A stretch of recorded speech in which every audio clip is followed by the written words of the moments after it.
There's something you don't expect to find in the home of a billionaire, total chaos at breakfast. But in the story we're about to explore, wealth did nothing to buy peace, and no amount of money could fix what was missing inside that grand mansion. This is a tale not just of spoiled billionaire twins, but of a woman discarded by society who became the unexpected hero in a house where everyone else had failed. And as you'll soon see, her story isn't just about finding a job. It's about reclaiming dignity, surviving emotional warfare, and healing others while carrying wounds of her own. If you've ever been underestimated, overlooked, or written off, this story is for you. Let's begin where most fairy tales don't, in a war zone disguised as a kitchen. The CEO of a major construction company, Daniel Wasu, wasn't giving an interview or reviewing million-dollar deals that morning. He was battling a toaster that belched smoke like a volcano eggs that looked like chemistry experiments gone wrong, and two 7-year-olds who made international negotiations look easy in comparison. His twins Ava and Aiden weren't just any children. They were strong-willed, grief-laced, and unreasonably picky. And no maid, no nanny, no chef had ever lasted longer than a few weeks in their home. Every meal Daniel served them was dissected like a science project. Every effort he made as a single father was dismissed with brutal honesty only children can wield. "Your cooking is worse than a 5-year-old's," one twin announced, while the other added with dramatic flair, "There's too much salt. And it's spicy." Daniel had built a skyscraper last year, but he couldn't build a breakfast they would eat. And this wasn't new. Over the past 3 years, Daniel had hired and lost 15 different household staff. Some quit crying, others left without saying goodbye. All of them failed to break through the walls the twins had built since losing their mother. It was as if every adult who stepped into their home was just another reminder of what they'd lost and what no one could replace. This might sound exaggerated, but any parent who's had to raise kids alone after trauma knows it's not. Children grieve differently. They rebel in ways adults don't expect. Sometimes they test love not because they doubt it, but because they're terrified of losing it again. Now, Daniel wasn't a bad father. In fact, by all accounts, he was present, loving and trying. But love isn't always enough when the grief you're facing is mirrored in your children's eyes every morning. The truth is, Daniel wasn't just cooking breakfast. He was trying to hold his family together one burnt egg at a time. And behind that effort was a man slowly unraveling, quietly asking himself a question so many single parents ask: is there anyone out there who can help me carry this? That help came not from another agency or elite recommendation, but through his secretary, Linda. Seeing Daniel's exhaustion and disarray, Linda made a quiet call to her best friend, a woman who on the surface had nothing in common with this billionaire household. But what she lacked in wealth, she made up for in scars. Valerie was lying in her dimly lit bedroom when the call came. Not asleep, just existing. She wasn't waiting for a job. She was waiting for a reason to keep going. Because her home, unlike Daniel's, wasn't full of mischievous twins.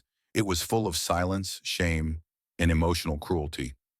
Valerie was once a powerhouse, a project manager for the state government, respected in her field. But when she got married, everything changed. Her husband begged her to resign. His mother pushed the idea further, claiming that her work stress was the reason she couldn't conceive. And so in the name of love and tradition, she gave it all up. Her office, her income, her independence. What she got in return was pain. She was branded barren, called useless, mocked daily for her empty womb. Her husband Martin's echoed the insults his mother whispered. The woman who once signed government projects now boiled water for the same woman who swore she was cursed. And yet Valerie stayed. Not because she was weak, but because, like many women in emotionally abusive marriages, she didn't see a way out. Until the phone rang. Until Linda said 6 words that would change everything. "There's a nanny job. Big pay." This wasn't just about money. This was a lifeline. An escape. Valerie said yes before she even processed the details. Her voice trembled, not from fear, but from the hope she hadn't felt in years. Linda warned her the children were tough. Their grief made them guarded. Their past made them defensive. But Valerie didn't flinch. She had already survived worse than bratty kids. And at least in this job, no one would call her barren for not giving birth. Her only job would be to care for children who still needed a mother figure, not a miracle womb. As Valerie prepared for the interview, she wasn't thinking about Ava and Aiden. She was thinking about survival, about breathing air that wasn't thick with insult, about waking up in a home that didn't crush her before sunrise. She ironed her only presentable outfit, prayed over it like armor, and headed into the lion's den. When she stepped into Daniel's sleek glass office, everything felt intimidating. From the security at the gate to the polished floors that echoed power, nothing felt familiar. But she didn't back down. Her heart pounded, but her voice held steady. She didn't have certificates. She had life. She had raised her siblings. She had taught Sunday school. She had survived a household that weaponized every word against her. That was her qualification. And to Daniel's credit, he saw something in her, something the other applicants didn't carry. Quiet strength. He hired her on the spot, offered a generous salary. And as Valerie left the office, tears streamed down her face. Not from fear, not from shame, but from hope, the kind that comes after 1,000 closed doors. That night she told Martins the good news, and his reply, cruel as always. You can take care of other people's kids, but not your own. She didn't cry. She just walked away. And somewhere in her silence, something shifted, because this time she wasn't going to quit. When Valerie walked through the gates of the Wosu mansion for her first day on the job, she wasn't entering an ordinary house. She was entering a test, a battlefield disguised as marble floors and high ceilings, a place where 15 maids before her had failed, where luxury couldn't hide loneliness and structure couldn't substitute love. But Valerie wasn't just bringing cleaning skills or polite greetings. She was bringing resilience forged in fire. The difference she had already survived worse than these walls could hold.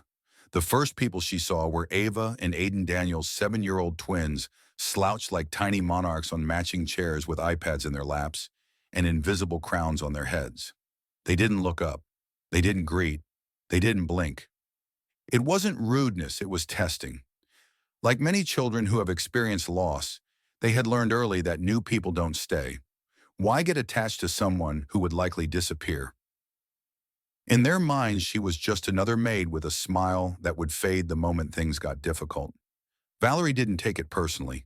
She had seen that look before, the look of guarded children who use sarcasm as a shield and silence as protection.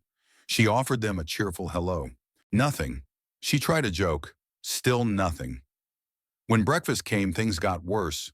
One twin poured milk on the floor to feed her imaginary dog, while the other hid his shoe in the freezer and pretended it had been kidnapped.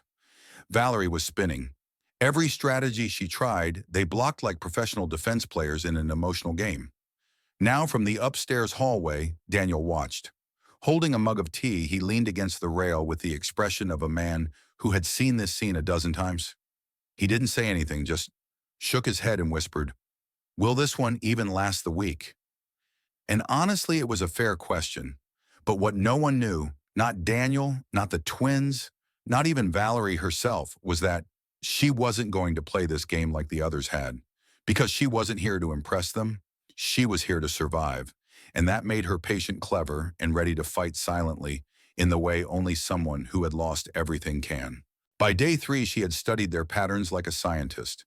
She knew their tantrum triggers, their manipulation tactics, and their weak spots. But instead of reacting, she planned. And on day 4, she struck not with punishment, but with mystery. That afternoon, before the kids came home from school, Valerie did something unexpected. She quietly gathered all their toys, game consoles, stuffed animals, and iPads, every single object that gave them emotional control, and hid them under their bed, zipped up inside a large blanket. Then she waited. When Ava and Aiden returned and rushed to their room, chaos erupted. Screams, shouting, panic. "My bunny is missing. My race car is gone." They stormed into the living room, eyes wide, voices trembling with dramatic flair. Valerie sipped her juice calmly and looked at them like she was watching a soap opera. "Oh no," she said sweetly. "You mean someone took your toys?" While I was asleep on the couch, they nodded furiously. "We should call the police," Aiden shouted. Immediately, Ava added near tears. Valerie nodded with mock concern and picked up her phone. She dialed, and yes, she called Linda, her best friend who was in on the plan. "Hello, officer," she said loud enough for the twins to hear. "Yes, we have an emergency. All the toys in the mansion have vanished." "Yes, I understand. Next week, too many emergencies already." "All right, thank you." She ended the call with a dramatic sigh. The twins gasped. Next week, Ava wailed. That's too late, I can't sleep without my bunny. Aiden added, folding his arms like a judge delivering a sentence. Valerie raised her eyebrows and said, well, I can help search the house with you, but first we need to make a deal. And here's where her wisdom outshone every degree she never had. You've treated me like I'm invisible since I came here, she said calmly. You skip meals, you throw food, you hide things. Your dad hired me to care for you, not to chase you around like a cartoon character. If we're going to work together, you have to help me help you. The twins looked at each other unsure for the first time. No more hiding things, she continued. No more milk on the floor. No more skipping meals or yelling when I ask you to clean your room. Deal, Ava squinted. You promise you'll find our toys. Valerie nodded with a straight face. Cross my heart. And so the search began. They looked under sofas, behind curtains, in drawers. They even checked the kitchen freezer again. Finally, Valerie said, let's check under the bed one more time. The twins rushed upstairs, yanked back the blanket, and there it was. Everything. The bunny, the car, the iPads. My bunny, Ava screamed. My iPad, Aiden shouted. Valerie smiled and said softly, looks like it was here all along. Maybe you didn't look hard enough. They stared at her puzzled. And just like that, something shifted. Not trust, not yet, but curiosity. They were no longer looking at a stranger. They were looking at someone who saw through them and still stayed.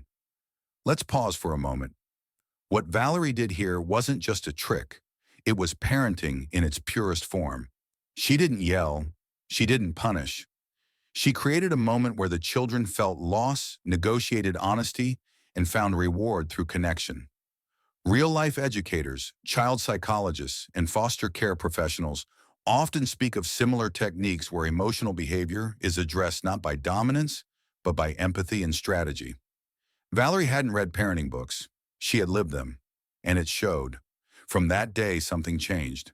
The twins started listening. Not perfectly, but they began to open up. They ate their food, especially Valerie's cooking, which quickly became a household legend. You're the best cook in the world, they declared one afternoon as they licked fried rice off their spoons like it was treasure. And slowly they began to trust her with things they hadn't shared with anyone, not even their father. There's a moment in every storm when the thunder softens, a moment when the chaos doesn't stop entirely, but shifts just slightly into something more manageable. That's what happened after the toy mystery incident. Ava and Aiden, once forces of unstoppable mischief, began to pause before acting. They began to listen, not just to Valerie's instructions, but to her energy, and more importantly, to themselves. What Valerie offered them wasn't magic, it was consistency, gentle authority, humor without mockery, and meals that didn't just fill their stomachs, but made them feel cared for. And here's the truth many parents and guardians know too well. Children don't just respond to discipline, they respond to emotional safety. And Valerie, through her quiet resilience, became a safe place in a house full of abandoned routines and distracted adults. It started small. One morning, Aiden asked if she could help him with his shoelaces. That same evening, Ava offered to set the table. Then came the real surprise bedtime stories. The twins, who used to watch cartoons until midnight, suddenly asked Valerie to read to them. She chose stories that were warm, funny, and occasionally sneakily moral. Stories about courage, about friendship, about healing, because deep down she knew that words were seeds and she wanted to plant something stronger than bitterness in their young minds. Then one day, as Valerie gently braided Ava's hair, the little girl tilted her head and asked the question Valerie feared and expected. Are you married, Miss Valerie smiled softly. Yes, I am. Do you have a baby, Ava asked, twisting a braid between her fingers. No baby. Not yet. Why? Valerie took a breath. Because God is still writing that part of my story. Ava blinked. I thought babies came from hospitals. That's what one of our old nannies said. Valerie let out a low, genuine laugh. Not the kind that hides pain, but the kind that accepts it. Well, she said some things are more complicated than they sound. That exchange might seem simple, but it was profound. For a woman constantly labeled barren, mocked and humiliated by her husband's family, This was the first time in years that someone had asked her about motherhood without judgment, without venom, just curiosity. And in that moment, Ava, without even knowing it, became part of Valerie's healing. Now let's step back and reflect. Infertility is one of the most deeply stigmatized experiences in many cultures. Women like Valerie are often blamed, mocked, and reduced to their ability to reproduce. But studies and countless real-life stories show how trauma like this can ripple through every part of a woman's identity, her marriage, her confidence. Valerie wasn't just rejected by her husband's family, she was erased. And now in the most unlikely setting, she was being seen again. Meanwhile, Daniel began noticing changes too. His once chaotic mornings were calmer. The twins were dressing themselves, cleaning up, even finishing homework. They stopped complaining about dinner. More importantly, they started talking about their days, about feelings, about Valerie. At first, Daniel chalked it up to novelty, but as weeks turned into months, it became clear this wasn't a phase. This was progress. One evening, as the kids chased each other up the stairs in a fit of laughter, Daniel paused in the hallway and watched. And for the first time in years, he saw joy, not the kind performed for visitors or filtered for social media. Real joy. And it had Valerie's fingerprints all over it. But as peace grew in one place, fire spread in another. Valerie still went home every evening to a house that felt less like a sanctuary and more like a cage. Mama Martins, her mother-in-law, had now permanently moved in, and not alone. She had brought with her a woman young, dressed in red lace, with eyes that said everything Valerie had been trying to forget. This woman wasn't just visiting, she was Valerie's replacement, a second wife, hand-delivered. "Come and greet your sister," Mama Martins had said with a smirk. The words cut deeper than any insult. Valerie's throat went dry, her fingers trembled, but she didn't cry, she didn't shout, she simply walked away. Not because she accepted it, but because she had learned that not all battles are worth publicizing. Some wounds deserve silence, because silence, when chosen, can be power. Now you might wonder, why did she stay? Why didn't she leave immediately? The truth is, for many women in situations like Valerie's, leaving isn't simple. It's not about weakness. It's about conditioning, economic dependence, fear of shame, and the false hope that maybe, just maybe, things will change. But that hope finally died the day she returned home and found her bags packed outside the gate. No warning, no explanation. Just a pile of suitcases and the locked door of a house she had built with her love, her sweat, and her sacrifices. Mama Martins met her at the gate, eyes blazing with false righteousness. "My pastor confirmed it," she declared. "You're a witch. That's why even this new girl hasn't conceived. Pack and go before your spirit poisons her womb too." Valerie didn't respond. She didn't beg. She stood there for 10 full minutes, staring at the door like she could burn a hole through it with her grief alone. And then, with the grace of a woman who had nothing left to prove, she bent down, picked up her bags, and walked away. That was how a wife became a stranger. A homemaker became an outsider. A woman who had once carried the burdens of others became the burden they cast away. She called Linda. Her voice cracked. Her words were few, but her pain was heavy. Linda didn't ask questions. She just opened her door and pulled her friend into her arms. "You gave them everything," Valerie whispered. "My name, my womb, my peace. And now I'm the witch they blame for their foolishness." Linda held her tighter. "They'll beg. God is still alive. There are moments in life when silence becomes unbearable. Not because it's loud, but because it echoes all the things we're too broken to say." That's the silence Valerie sat in for a full week. Not in her own home, because that was gone, but in the guest room of her best friend Linda's house. Curtains drawn, mouth closed, eyes swollen. She didn't eat much. She didn't speak. She slept like someone trying to outrun memories. The woman who once juggled frying pans and storybooks for the Wosu twins now couldn't lift a spoon. And yet in the background, something powerful was happening. Word had quietly reached Daniel Wosu, not just about Valerie's absence, but about the why. He didn't demand her return. He didn't ask for explanations. But in his heart, something stirred. Not pity, not panic, but clarity. Valerie wasn't just a maid in his household. She was the heartbeat of it. And so one quiet evening, as the sun painted the sky in honeyed gold, someone rang Linda's doorbell. Valerie didn't move. She thought it was another delivery or maybe a neighbor. But when Linda opened the door, a sound burst from the entrance, like pure joy. Miss Ava and Aiden screamed in unison.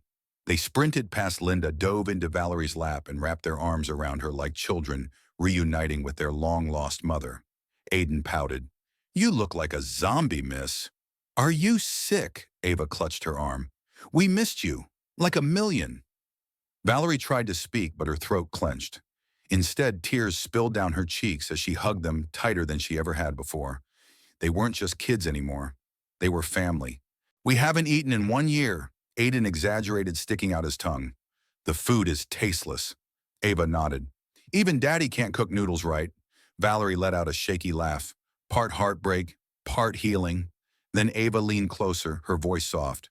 "Come home soon, miss. I'll drive away the boogeyman from your dream, okay?" And that right there was the miracle no one saw coming.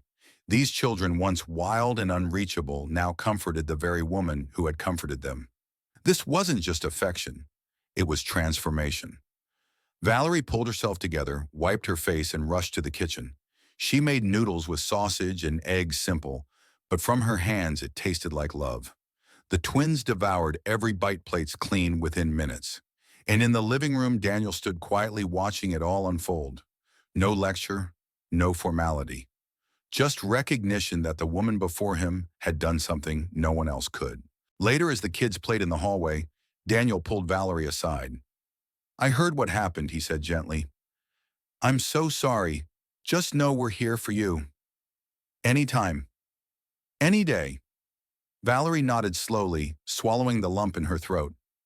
"Thank you, sir." He looked at her seriously. "So what's the plan now? Where will you stay?" She hesitated. "I'm planning to get a small apartment. I'll move in next week. Then I'll resume." Daniel paused. "Why don't you just move in with us rent-free? Transport-free. Free food. You can save your salary. It'll help you rebuild." Valerie's eyes widened.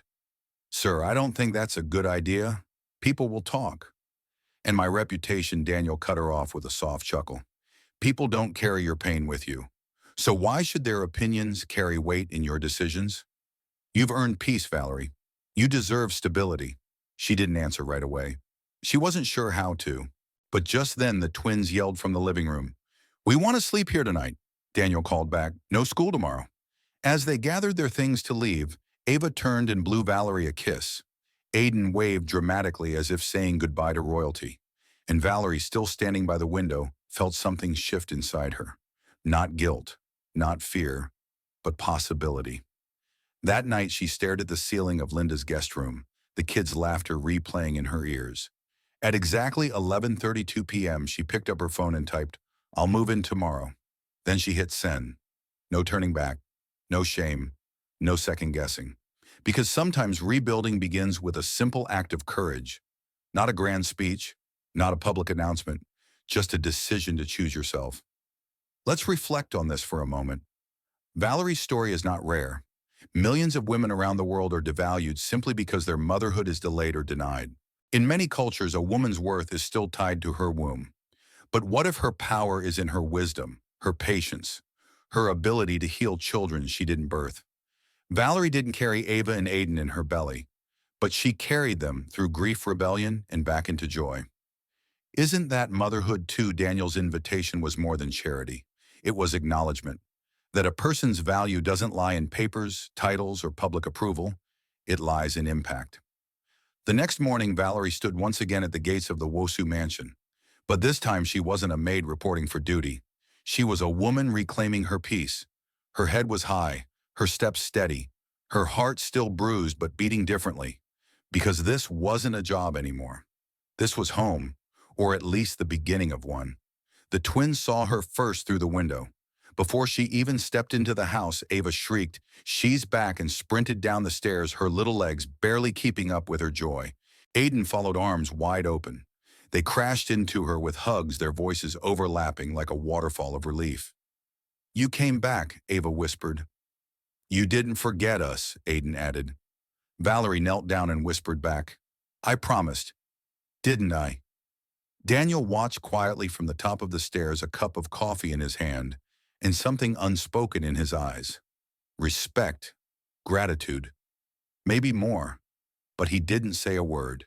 He didn't have to. Everything had already been said through action. Valerie moved in that day not into the servant quarters but into the heart of the house. Her room was warm, the kitchen now her domain again filled with familiar smells. Fried plantain puff puff pepper soup, and the twins like little shadows followed her everywhere, asking questions, telling stories, even offering to help wash dishes badly, but willingly. And here's the beautiful irony: the woman once labeled a barren lizard, a witch, and unworthy of motherhood, had become the very heartbeat of someone else's children. No hospital visits, no pregnancy test, no baby shower, just love, just patience, just presence. Let's take a moment to unpack that. There's a quiet revolution happening all over the world where women like Valerie are redefining what motherhood looks like. They're foster mothers, Sunday school teachers, stepmoms, mentors, aunties, or even neighborhood caretakers. They may not have biological ties, but their impact runs deeper than DNA. In psychology, the term attachment figure refers to someone who provides emotional security and stability to a child. Valerie became that figure not by accident, but by design. Her presence reminded the twins that love can come back even after loss, that good people don't always leave. And that family isn't always about who you're born to, it's about who shows up when you need them most. Months passed.